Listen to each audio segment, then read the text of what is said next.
Video reply to Gary. I've just been listening. I haven't quite finished your last video on QE, and I like the tone a lot more. And I mentioned the tone because last night's video, your reply to my parts 2, 3 and 4 did my head in and made me very angry, and if you were next door I would have gone over and killed you. And I, like a normal person, doesn't like the feeling that they'd like to kill somebody. So I was very much prepared to almost close my entire YouTube channel. But this morning's video is a lot more acceptable to me. Okay, because I couldn't see a way through last night. All I could see was pain. I think now, though, we can, between us, narrow it down to what is important.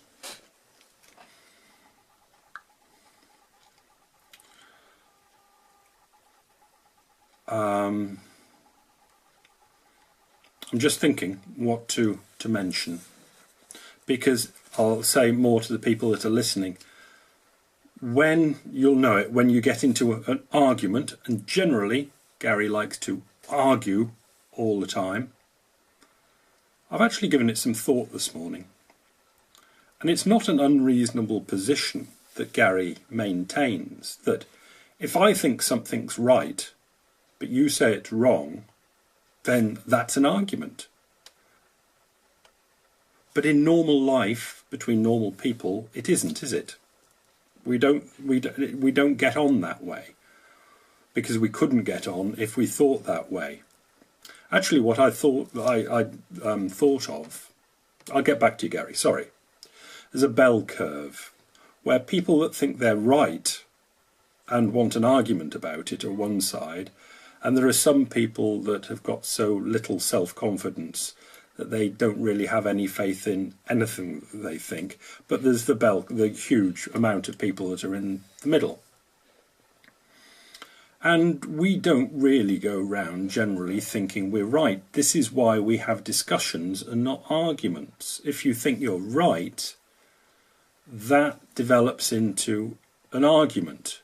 And normal people in the tall bit of the bell curve feel very bad after having an argument for various reasons. So I am a bit towards Gary's end of the bell curve, but find myself, I think, in the main bulk of people that don't have a terrific amount of faith in actually what I think, or what I think I know, or what I think is right.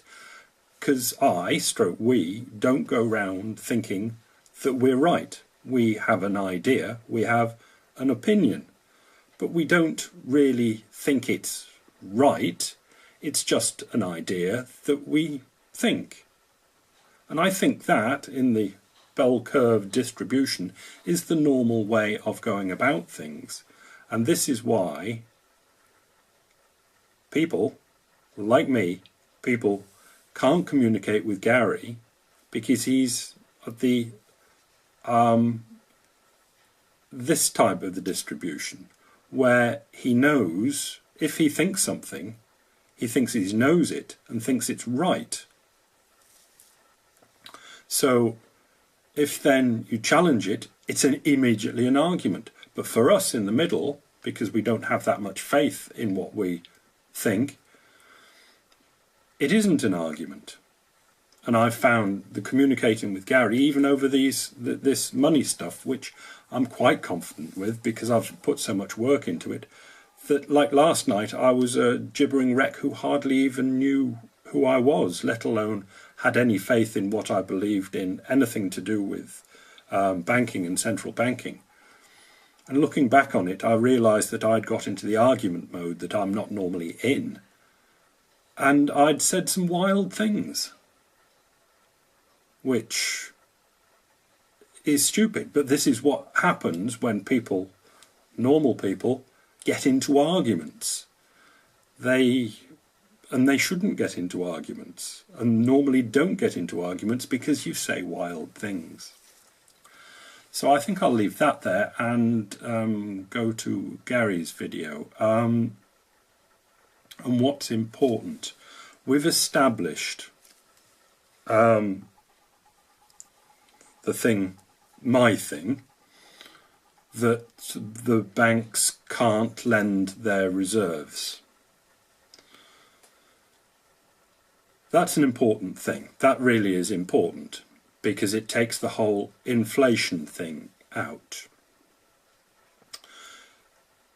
But we've got a converse type thing of that, where it's not been important that the reserves were put there. It might not be important when they're taken back. Obviously, because the putting them there, for the people that didn't understand how and what was going on, which is everybody, literally everybody, got into a bit of a panic. So I'm sure they got into a bit of a panic that they thought it would create inflation, and they didn't understand the situation, so they panicked. And I'd be quite convinced that when the Fed reverses the situation, there will also be panic. So between us and the commenters, if we can reasonably work out what is going on and not panic, that might be good. Right. So one thing I noticed listening on my ears was that you were saying that I was saying that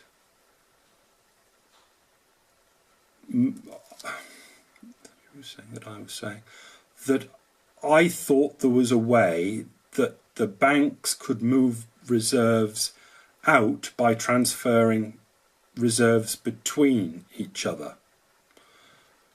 I'd just like to say that I've never thought that, so if I've implied that, I was implying badly. Obviously, the columns will always add up to whatever the total is, but the reserves, the digits can come out of one column and go into another column. Now, I'm tiptoeing here because, okay, let's establish again that I think, and again, I can't find this anywhere, that you're right. It's a good way of saying it. That the banks can technically pull the money out as cash.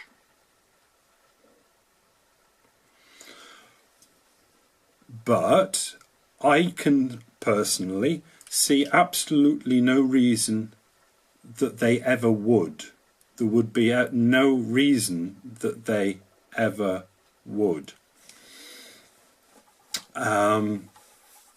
Because I can't see, with my understanding of the banking system, where that would be of any advantage to them. And if it might help to get you towards that understanding, where we've established that the digit system is 97% and the cash system is 3%, and the $1 trillion that's out there in the world that we're rounding up, which I believe is mostly even out of the United States. The United States basically doesn't use cash. If it's 97 to 3, maximum 2, probably 1.5%, and a lot of it's probably out there and lost and just not accounted for.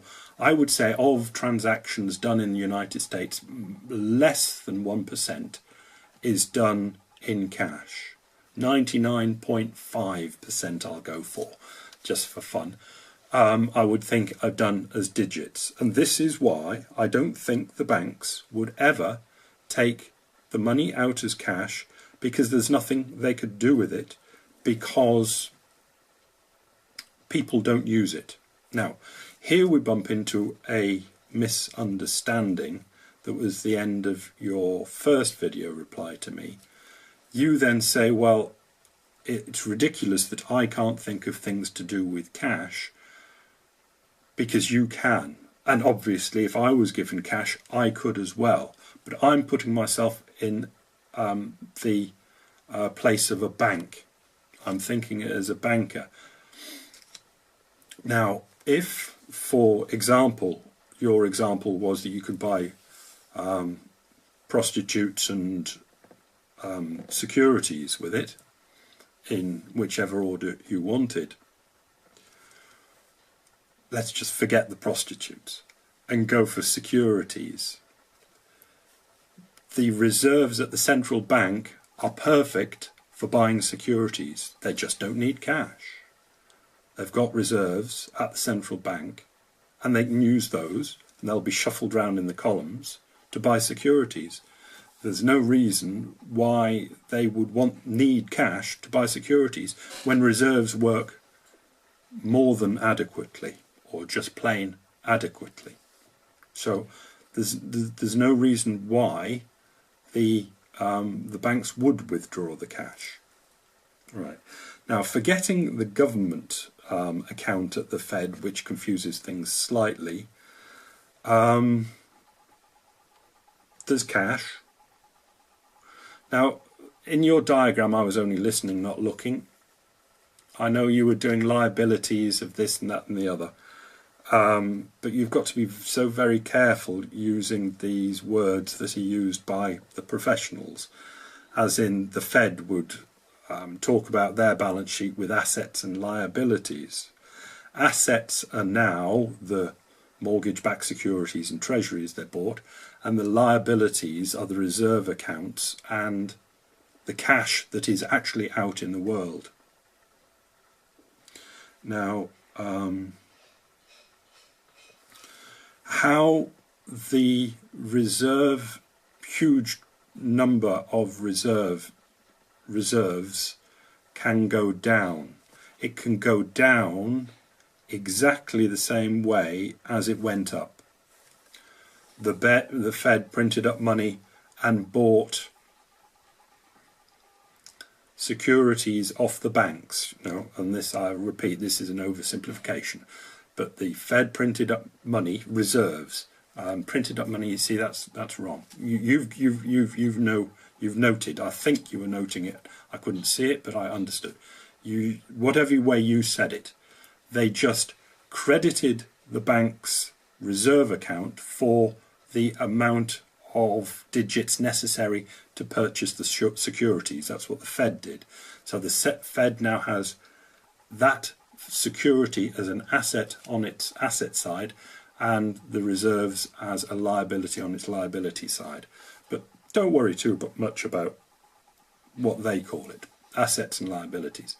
It can happen just the opposite way round. The banks, let's say for your 4 trillion number, the banks can just say to the Fed, we'd rather now not have reserves, we'd like our securities back, and the Fed just swaps them over again. And everything's back to normal. And life can go on. I'll stop there because there's a lot in there that's been agreed, that the buying in between banks does not alter the amount in the reserve account, the total. It just shifts the amount in different columns about. The total is the same. The banks can't lend out the reserves. There's really absolutely no reason they'd want to take the cash. They wouldn't want the other meaning of the word, liability of the cash. They'd only have to pay more insurance on their vaults to have the cash. It'd cost them money to have the cash when they can purchase just about anything they want to purchase, which is general securities and not prostitutes, with their reserves, which will be moved from column to column as per. And the way that whole amount can go down again is that the assets are swapped from the Fed's asset side to the asset side of the banks, and the Fed's liability, the reserves, are swapped over. And just like a bank making a loan to a person, when the person pays the money back to the bank, the digits came from nowhere and went back to nowhere, exactly the same thing can happen with the central bank. So it doesn't actually have to be a problem. And I'm sure this is the most important thing that we can establish, that what the Fed has done has been absolutely abnormal, but it is not disastrous. It's been very helpful to keep the very crazy modern money system going. Right. And I'll just throw in brackets too, because I'm not going to make a separate video, that the 3-minute description of the Amazon buying of the 1097. Some people have commented that other people have different ways. Banks have got interbank ways of doing things, and they didn't mention Fedwire, but Fedwire would be the way that it was after netting. Things would, don't worry about this, Gary, after netting things would be just tidied up after the netting of the other transfers, interbank transfers. The bank via Fedwire just does the last little bit. That's very accepted, but I was just trying to simplify it to make it understandable, because if we go into all the little details, which I don't know all the little details, so I'm more likely to make mistakes, so I try to keep it simple. But I do know from experience, if you do go into details, people lose the will to live and don't even know why they're listening to the video in the first place. So it's a good idea to keep it simple, but we do accept that keeping it simple often borders on getting it wrong. But if it gets over the main point, then maybe it's been worthwhile. And the main point is not so much to be right, but to get some sort of understanding of quite what the hell is going on. So I'll leave that there. Thanks everybody, and Gary